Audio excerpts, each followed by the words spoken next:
quick tutorial about this Wacom Intuos Pro.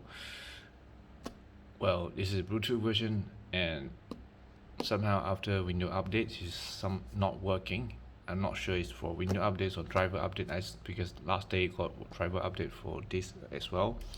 Then the drive suddenly Bluetooth not working, cable works well, and I try to go into the repair mode by holding it a triple time, a lot of time, then it's not work, follow the tutorial network, but end up I found out the reason. So which it now is working functional already, but the main reason caused by this, if you see this logo, this is supposed to be normal like this. If you see this is showing mouse in this picture, and it may be below the list in other device or somewhere else.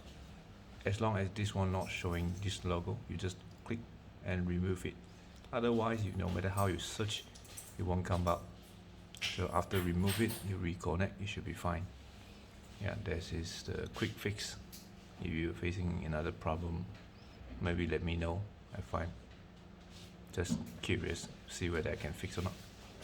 Yeah, bye.